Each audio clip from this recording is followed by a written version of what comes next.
Hello and welcome to another Atypical Philosopher video with myself, Jonathan M.S. Pierce. This is a Ukraine War Update Extra video where I give you the juicy nuggets and tidbits to give you a greater contextual understanding for the Ukraine War. Where should we start today? Well, let's go to our good friends, the mobilized troops of Russia, the Russian Mobiks, who have been, victim to terrible conditions and very poor equipment. Here is another bunch of them complaining. No weapons, no equipment, no officers, no tasks, no food, artillery, friendly fire. We are sick. We are meat. Please save us. We independently move back to Russia. And the same videos, the description here. Another riot in the Russian army in Ukraine. Those mobilized from Serpukhov told about the catastrophic situation for the troops near Luhansk. They say they didn't have any preparation. Their commander deserted and their own people shot at them. This is what the video kind of looks like, but there's no translation here.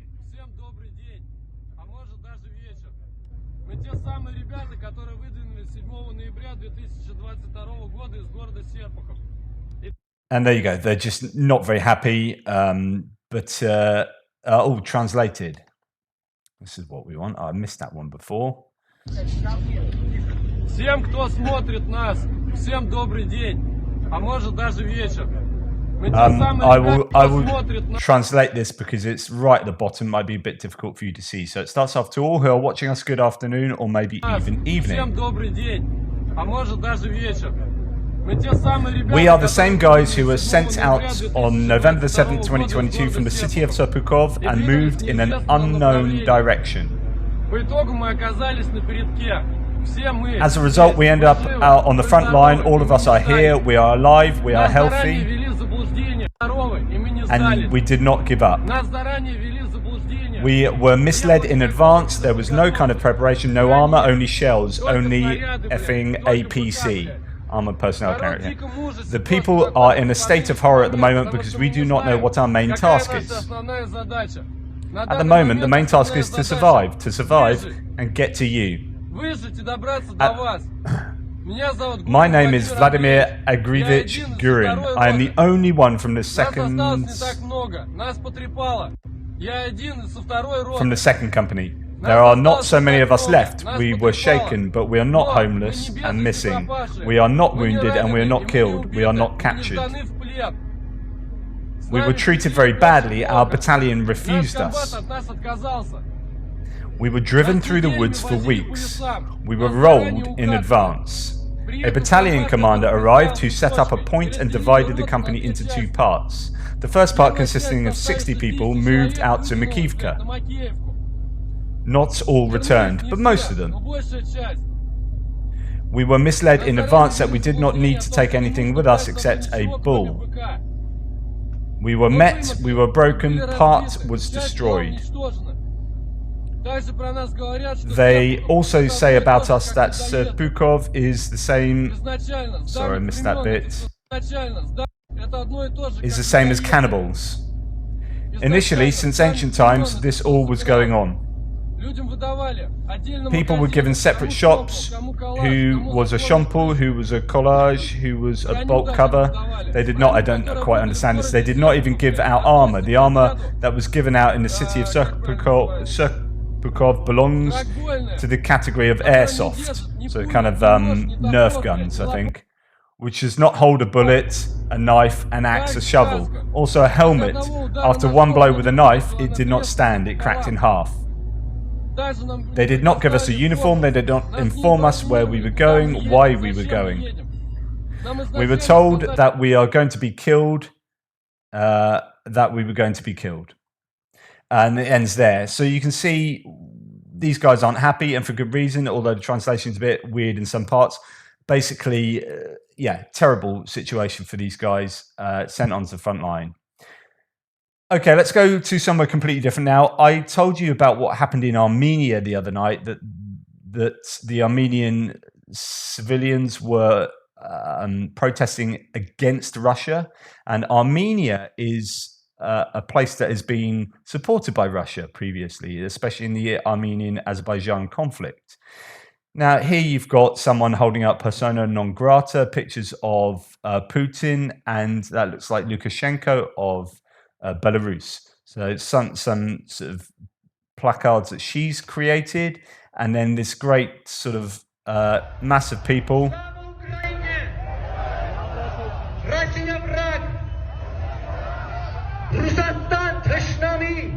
Lots of people, lots of enthusiasm, lots of flags, so on and so forth. And then the next day, this was yesterday, so in Armenia yesterday, we saw big crowds protesting against Putin and close ties with Russia. Today, look at this counter-protest in favor of the terrorist state. And this is where you have to concentrate on the little things. I always talk about this, don't I? Like, look at the little things. First of all, I mean, the obvious thing is there aren't many people here. Second of all the flags are the same. They've been provided by the organizers. Thirdly, look at all of these banners. These are not banners that are created, homemade banners that have been spontaneously put together and rushed out for this protest. These have been printed in advance and provided by, one would think, the Russian embassy. None of these people are shouting anything. These guys aren't particularly happy about stuff. They are standing there mute. They've probably been paid to go and stand and hold these banners, hold these flags. I mean, literally, this is the most uninspiring counter-protest you could ever imagine seeing. I don't think any of these people are particularly enthused and pro-Russia. That's just my speculation there. I think they've been paid to be there, and that is that. But RT are covering that, and hey, that's a counter-protest. It will go down in the annals of misinformation. Moving along, let's look at Mariupol. There's a few things I showed about Mariupol recently. Some terrible situation with the buildings there, the destruction, the just one big, huge war crime. And here is Russia doing something about it. And I have been wondering over time what they do with places like this. You know, they've destroyed it. If it's theirs and they've liberated it, then they have to now pay to replace an entire town or entire city. Mariupol is a not insubstantial settlement, a really important place, and they have basically destroyed vast swathes of the city. And now, if it's theirs, it's your place now, Russia. Apparently, what are you going to do with it? Do they then put in a load of money to redevelop the city, given that they aren't sure that they're definitely going to be able to hold it? It's quite a risk to spend an awful lot of money knocking these places down, rebuilding them, only for Ukraine to come along a few months later and retake it. So a few variables to consider when, you know, in the context of Russia making a decision over places like this. This is a really interesting thread. I always say that, but I'm quite looking forward to reading it.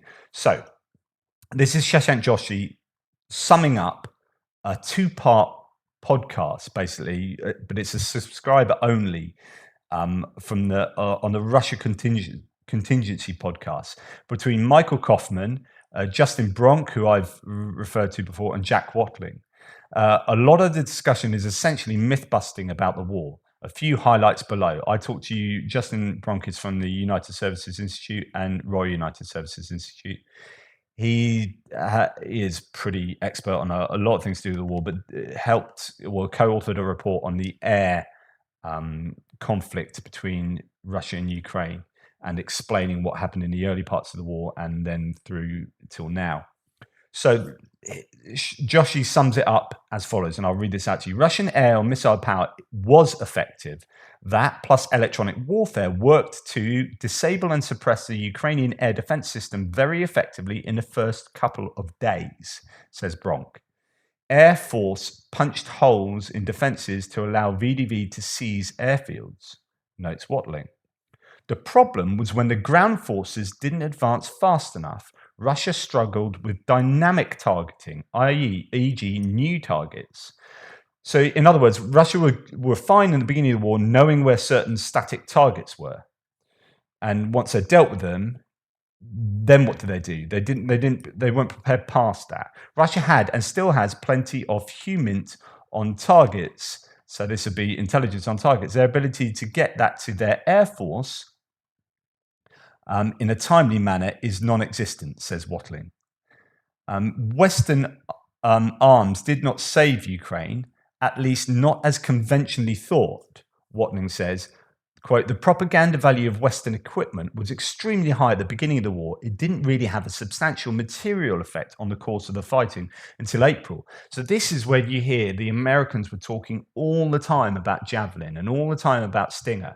And yes, they helped, but they weren't the game changers that the American media were reporting in the same way the British media were reporting about NLAWs, and each country would have been reporting about their own thing that they were providing. But actually, this was overrated by the media, and for good reason, because what you want to do is take the public along with you. So if you want the public to be in support of Ukraine getting continued aid, then you have to shout about how good that aid is and how successful it is being, which means that you are going to over-exaggerate the success of those bits of kit, which is exactly what happened. Bayraktar is a superb example of that. Bayraktar wasn't really as effective as people thought. We'll come on to that. They actually mention that. But it's taken on this mythological status. And the songs were written about it and recorded about Bayraktar. But the purpose of doing that is to give your own internal population a sense of morale boost that, hey, look, we're getting help from abroad and it's really successful and we're doing really well. And that the foreign actors perceive that their aid is being really effective, so that they continue to give that aid. Here, in fact, here we go. Turkish drones did not save Ukraine. TB2s worked for 3 days because Russian air defenses were told to assume anything in the air was friendly. So what this means is that when they invaded, they're like, Ukraine won't have any air defense, so we will have taken them out. We don't really know about Bayraktars, particularly at this stage, but we've done all our what we think is a good enough seed suppression of enemy air defense. So if you see anything in the air, assume it's Russian. In this way, the Ukrainians had free reign to do things for the initial days of the conflict from the air, and that's when things like Bayraktars could be quite useful. By day 10, they were denied in most areas, says Watling. They also dropped fewer munitions than less sexy fixed-wing aircraft. So actually, the Sukhoi fighters and the MiGs were dropping stuff, but things like the Bayraktars were getting the news coverage. Bronk says, quote, Ukraine recognized very quickly as part of an extremely effective information ops strategy that TB2, the Bayraktar drones, was some of the best footage they had. They stored up a lot of that footage and kept drip feeding, releasing it, having got rid of date and time and location stamps. Fascinating. Right, so, and I was there right at the beginning of this war, right through on Twitter, and I was looking at Bayraktar threads going, wow, okay, when's the next one? And so many people saying, right, but when's the next Bayraktar video going to come out? Come on. Are they not flying at the moment? Oh yeah, here's a new one. Brilliant. And so you kept believing that these Bayraktars were attacking consistently for the first bunch of weeks, months, whatever. But it turns out that it may well have been a bunch of Bayraktar drone hits right at the beginning. They got loads of footage and then drip fed that afterwards, taking out the time and date stamps. So you thought it was fresh and new, but actually by that time, the Bayraktars were unable to operate because of electronic warfare defense systems, or they'd been shot down or whatever. And in fact, as Joshi continues here, electronic warfare has been important. Kaufman says, one of the things folks have gotten the most wrong about this war is the role of electronic warfare. It's been very significant. Russia has used it extensively as one of the biggest challenges for Ukraine to deal with. So electronic warfare being the inability for drones to fly because they just drop out of the sky because they are incapacitated using particular bits of technology that will stop electronic things working up there, or you get radar stopping working, or this and that. So it can EW, electronic warfare, can manifest itself in different ways. But electronic warfare challenges too. Watling tells a story of two Russian pilots flying next to each other, complaining their radars were scrambled. It turns out that the electronic warfare pods were targeting each other's radar, so they have to shut them down. And then, quote, the level of fratricide on the Russian side is very high, which means as they shut down those radars, they don't get hit by their own people or whatever, as they have a lack of knowledge of who is where and doing what. So electronic warfare presents dilemmas, says Watling. If I am protecting myself from precision strike by denying navigational systems, great, but that also interrupts my ability to find targets with drones. And he adds, the West does not have many exercise areas where it can turn all its EW on. War did not shift from Javelin and NLAW phase in February, April to artillery phase in June. Artillery and what enabled it was always key. Quote, what blunted the Russians north of Kiev was 2 brigades of artillery firing all their barrels every day, says Watling. Ukraine was not a minnow. Watling says Ukraine entered the war with 1,178 barrel artillery pieces, 1,680 MLRS, these are multiple launch rocket systems like the sort of Smerch or Grads, 60 divisions of air defenses and 900 tanks, more air defense and artillery systems, quote, than the vast majority of European and NATO combined, plus ammo for 6 weeks, more than anyone but the Finns. So and continue here, the BTG is dead. So that's a battalion tactical group, and I'm going to talk to you about that in a minute. Watling, it's not just that the company is actually the fighting unit of the Russian military at this point in terms of scale. So the company being a much smaller group of infantry or equipment. So at the start of the war, the battalion tactical group, everyone was talking about Russia having X amount of battalion tactical groups, BTGs, operating in the theatre, and etc. And said, oh, they've lost this amount of battalion tactical groups. Well, actually, interestingly, that was the word and the phrase, the acronym that was used every day for months. And do you know what? I haven't heard BTG being used for, I don't know, maybe 2 months plus.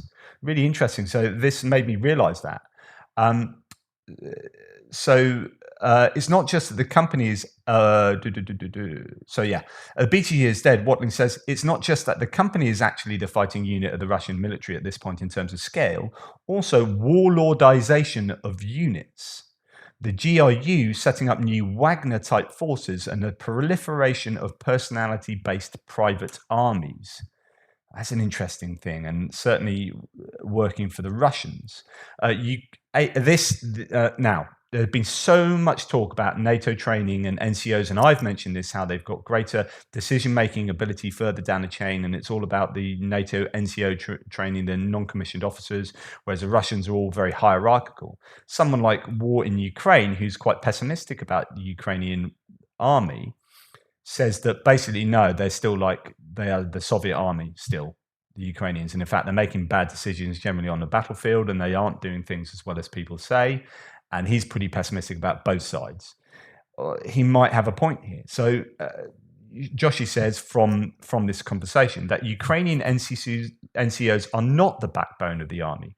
Watling says, quote, it's not yet a professional cadre. It's just older guys. End quote. Ukrainian military has more than doubled since February.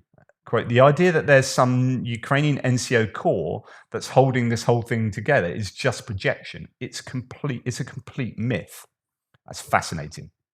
That goes against what loads of analysts have been saying on the news and elsewhere, in different places.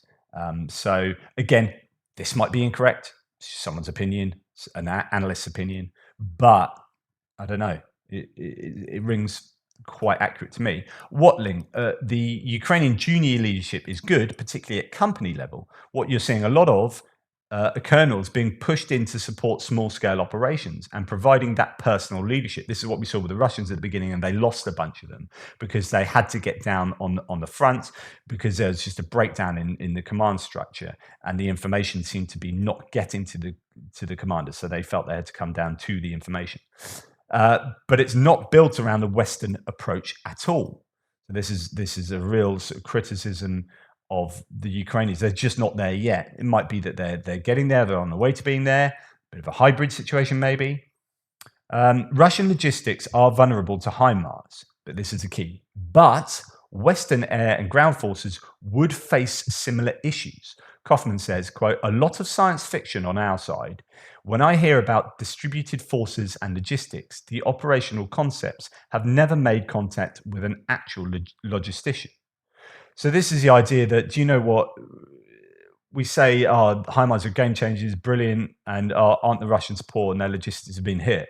But actually, had that role been switched and, I don't know, Ukrainians were fighting against the Americans and they had HIMARS to hit the Americans' logistic lines, the Americans would have serious problems and they'd have to deal with that. Whether they would have dealt with it in a much better way, I mean, the Russians seem to be impotent with doing anything against that, is a different question. But, you know, yeah, it's the Russian logistics are vulnerable, but that's not unusual, I guess. So there you go. And as Joshy finishes, say thank you to these guys for hosting and War on the Rocks for hosting and publishing such good writing and audio on this and other military issues. Has there ever been a war in which so many experts have offered such detailed, publicly available insight in real time? Absolutely not. It's quite incredible. That was a really, really fascinating thread, and there is probably an awful lot of myth busting to be done, because when we're getting information, when I present information to you, the sources presenting it to me, or even the sources presenting to those sources, will have an agenda. Rybar has an agenda for Russia, of course it does. But in the same way that all the sources I'm using to support or to get information from the Ukrainian point of view have their agendas, or are using sources that have their agendas. So we have to be really careful. And you know, we can get all excited about things like HIMARS, and HIMARS I think is worth getting excited about. But I think the Bayraktars is a good example of a piece of equipment being completely over exaggerated in the effect that it's had. And you saw that because then suddenly it disappeared and you heard nothing about it until Snake Island. It sort of came back on a little bit around that time. And that's because actually, really, for a lot of the time that we were hearing about it, actually it wasn't being used. That was drip-fed previously recorded footage right from the beginning of the war. So I think it probably was useful in the early stages, and then the Russians found out how to deal with it. And there weren't many of them, you know, as a few of them got shot down. So that's interesting. Right, let's talk about battalion tactical groups. So what is a BTG? Battalion Tactical Group, this is Wikipedia, is a combined arms maneuver unit. So that means, what does that mean? It means you're using different elements. Okay, you might use like tanks and infantry and IFVs, and I don't know, you might have some bridge building, you might have artillery, all of this but combining it all together, deployed by the Russian army. And that is kept at a high level of readiness. A BTG typically comprises a battalion, typically a mechanized infantry of 2 or 4 companies reinforced with air defense. So this is where the thread that we just seen talks about companies being the new kind of BTG and what everyone's sort of using to do their warfare rather than the BTG. My mouse has really stopped working. I do apologize. Having real issues here. Yeah. So, you know, BTG is made up of 2 to 4 companies reinforced with air defense, artillery engineering, and logistical support units formed from a garrisoned army brigade. A tank company and a rocket artillery typically reinforce such groupings. BTGs formed the mainstay of Russia's military intervention in Ukraine from 2013 to 15, particularly in the war in Donbass. So, in August 2021, Russia's defense minister said the country had about 170 BTGs. Each BTG has approximately 600 to 800 officers and soldiers, of whom roughly 200 are infantrymen equipped with vehicles, typically including roughly 10 tanks and 40 IFVs, infantry fighting vehicles. This is what it looks like as a sort of, you know, infographic. You've got BTG command and control. So you've got some command and control vehicles, and then you'll have infantry sort of APCs, infantry fighting vehicles, and these will contain your troops and move your troops around, as well as the people walking on foot, but they need to get places, so they'll be in there. You'll have a tank company, engineer company, anti-tank company, and then all other sort of bits and pieces, random bits and pieces, and trucks and what these are medical trucks. You've got forward artillery pieces here. You got in this case, these are mobilized tracked artillery. Other sort of trucks, bits and pieces, MLRS batteries, which will come with their own command vehicles, and transloaders, support vehicles to load them, surface-to-air missile platoon, and a support unit with all your KAMAZ trucks and everything like that. And altogether, this is almost like just a mini army, isn't it? Total troops 600 to 800, total vehicles in this case 136. And they're saying, right, we've got 170 of these, and move these around and do your stuff, and there you go, those are your BTGs. But now it seems like that they've split these down into just component pieces and are using companies more rather than entire BTGs, which is an interesting move. This is the Britannica, Encyclopedia Britannica. So just see what they say, because I think there's quite interesting getting a sense of the sizes of stuff above that, but also below. So the smallest unit of an army is a squad, which contains 7 to 14 soldiers led by a sergeant. Slightly larger unit is a section, which consists of 10 to 40 soldiers, but is usually used only within headquarters or support organizations. 3 or 4 squads make up a platoon, which has 20 to 50 soldiers and is commanded by a lieutenant or lieutenant. 2 or more platoons make up a company, which has 100 to 250 soldiers and is commanded by a captain or major. So this is what these guys were saying is now the more operationally useful size of unit to use. The function of administration is introduced at this level in the form of a headquarters platoon administered by a sergeant and containing supply, maintenance, and other sections. 2 or more companies make up a battalion. So then when we go back to this, 2 or more companies make up a battalion. You've got these companies here. We've got 4 companies making up this battalion, split between your tanks and your IFVs and APCs. Right, to return to that, which has 400 to 1,200 troops. So in this case, for the Russian ones, we said 600 to 800 there, but it could have 400 to 1,200 troops. It depends upon the makeup of that battalion and the function. Is commanded by Lieutenant Colonel or Lieutenant Colonel. The battalion is the smallest unit to have a staff of officers in charge of personnel, operations, intelligence, and logistics. So it's like a self-contained unit. That's what it's saying, a battalion tactical group. To assist the commander. Several battalions form a brigade, which has 2 to 8,000 troops and is commanded by a brigadier, brigadier general, or a colonel.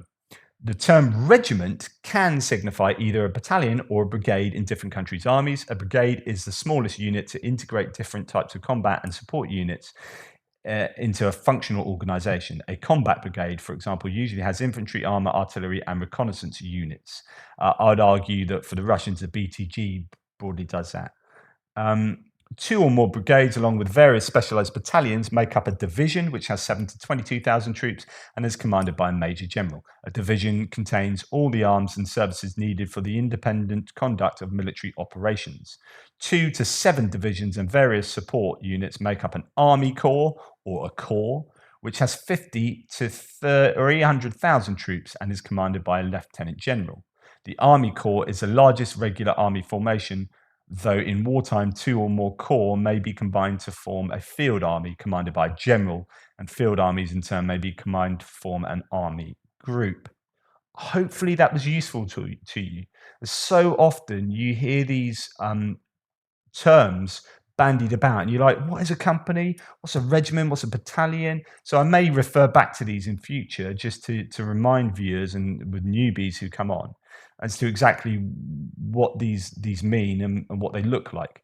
But the important point here is that where the BTG was the important organizational setup of the Russian army at the beginning of the campaign and most of the way through it, or halfway through it, for the last few months, we've stopped seeing the mention of BTGs, and we are seeing smaller units, like companies, being referred to, so on and so forth. So, yeah, it'd be interesting to see after this war is over the evolution of how Russia organized itself. Yeah. Okay, to go talk about something completely different, talked about the war crime, and I'd please check my analysis of the supposed Ukrainian war crime video. It's interesting, someone had a right go at me for like not supporting the Ukrainian point of view, and I was like, I don't think you watched the video because I literally did that. It's literally spent, I think he turned off after 10 minutes and got completely the wrong side, the wrong end of the stick. But there you go. Don't rush to conclusions. So that video, I put the case across that actually this supposed Ukrainian war crime was actually a Russian war crime of perfidy, and they had surrendered, but one guy came out with a gun and started shooting, and in that way, the Ukrainians had the full right to shoot back at them, self-preservation. They didn't know whether all the other soldiers on the floor had guns or grenades or whatever. So that's what happened, and all of those guys died, and it was all down to the fact that one of them was using the pretense of surrendering to attack the Ukrainian troops. Okay, that was my conclusion. What some people have said is, there are 40,000 Russian war crime cases open, possibly even more now. Russia appear not to be bothered in the slightest. I don't think they've opened any investigations into their own war crimes. Here, one accusation of the Ukrainians, and you could say that this investigation may end up being completely biased, may just be, virtue signaling or whatever. But at least the Ukrainians have said, right, this is a problem. Let's at least be seen to be doing something about it. And hopefully actually doing something about it, hopefully actually investigating. Because what Ukraine don't want is any more of these to hit social media. These are really counterproductive for them. So the idea is that if I was a Ukrainian commander of all the troops, I'd say, please don't commit war crimes for two reasons. First, it's morally abhorrent. Don't do it because it's morally bad. But second, if you get caught on video doing war crimes, it's going to look really bad for us, and people aren't going to people are going to think twice about giving us assistance and aid, and the Russians can use this as propaganda against us. So one, it's wrong, and two, it will work seriously against us. So the fact that almost straight away the Ukrainian prosecutor's office has opened a criminal case to investigate the supposed shooting of Russian POWs video is a really good thing, showing that Ukraine are being responsible actors here in a way that Russia simply haven't. Another thing, quite rightly, the European Parliament today, that's yesterday in Strasbourg, declared Russia a state sponsor of terrorism over its brutal and inhuman acts against the Ukrainian army, with an overwhelming 494 votes in favour, 58 against, and 44 abstentions. I don't know exactly what ramifications this will have, but one thing I've been thinking about is when this war is over, you might be excused for thinking, oh, Russia will be back doing trade with us after a while, or then this will happen, or then after a while, 5 years later, it will be sorted. But there's a very high chance that you could see Nuremberg-style trials, war crime trials, going on after this war. It looks like the war crimes for this war, there have been some claims I heard yesterday that they are worse than some of the concentration camps. Like some of the things that are going on in the torture chambers and things like that. There are some people saying that was worse stuff than Auschwitz and stuff like. And I don't want to belittle Auschwitz or anything, but just people are talking in those terms is my point. And what that means is that there's a very high chance that when this war ends, Russia won't just be let off the hook. That actually, if we follow due process, Russia will be held to account, and those international leaders. Imagine the war finishes and some kind of compromise is arrived at, but Putin is still in charge. There's every chance that Putin will not be able to leave the country of Russia because he'll be done as a war criminal. he won't be able to go to G7 summits and G20 summits, and all these top brass in the army will be held to account. This might go on for a long time, and there might be no easy solution for Russia after this war. So something to think about. Japan has announced $2.5 million worth of generators and solar lanterns. This is exactly what I was talking about, with people starting to step up already in light of Ukraine getting consistently hit with, their energy infrastructure being consistently hit with cruise missiles and drone strikes. Of course, I say stepping up now. This would have been in the pipeline for some time. But this is the response to the continued cruise missile attacks. And there's lots of Japan. It's not just Japan. There's loads. I've been reporting on that over the last few days. Generators coming from the world. I think WHO indeed providing generators for hospitals and stuff. And yeah, all sorts. Okay, US has again stepped up with even more assistance. Ammunition for NASAMS and HIMARS, 150 large caliber machine guns with thermal imaging sights to combat unmanned aerial vehicles. So that's to attack drones. So at night you can use them because you can see, they're petrol driven. Particularly, you'll be able to see the heat coming from them up in the air. 200 high precision artillery shells for 155mm caliber artillery pieces. Now that's not an awful lot, to be honest. That will go in no time at all. But Excalibur shells will be expensive, and there won't be a huge stock of them. I think there's evidence that America are using up a lot of their stocks and are now getting the companies to start making these things en masse. 10,000 120mm mortar mines. High-speed anti-radiation missiles, HARM. So these are shot often by airplanes, jets, but also I think from the larger drones like Bayraktar can probably do them. And they seek out radiation, so radar, and that will take out radar sites, which then incapacitates surface-to-air missile systems. 150 Humvees, so these are MRAPs, mine-resistant vehicles. More than 100 light tactical vehicles, more than 20 million ammunition rounds for small arms, more than 200 generators, again, super useful, and parts for 105mm howitzers and other equipment. So the maintenance parts for stuff that is starting to degrade. That's a really useful set of help there. So fantastic, really, really good stuff. Okay, there you go. There's my Ukraine War Update Extra. Hopefully that was informative for you and useful. I particularly like this thread and talking about the BTGs. Let me know if that was useful. Also, let me know if I got stuff wrong. Right? I'm no expert. I'm just a philosopher on the internet talking rubbish, or hopefully not talking rubbish, talking sense. But sometimes I might talk rubbish. Please call me out if I do and correct me where I'm wrong, and make this a kind of community thing with a feedback loop, and that's how we all improve. But thanks so much for your support. Please like, subscribe, share, and if you want to support my channel, you can pop along to uasupporter.com/ATP. Buying anything from there will give my channel a little bit of commission, so I really appreciate that. There's also Buy Me a Coffee, PayPal, YouTube, thanks, and all those things. Loads of my videos are getting restricted ads at the moment, which means that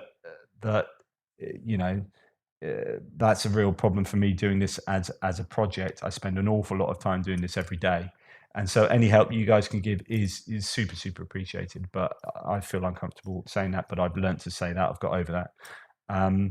So thank you. You can also check out my books, Johnny Pierce. If you look for Johnny Pierce, might not want to be interested in all my philosophy books, but my fiction books might be up your alley. You can check out the Survival of the Fittest series that I'm writing. That's under my writing name as Johnny Pierce. Anyway, take care. Thanks so much. All the best. And I will catch up with you tomorrow.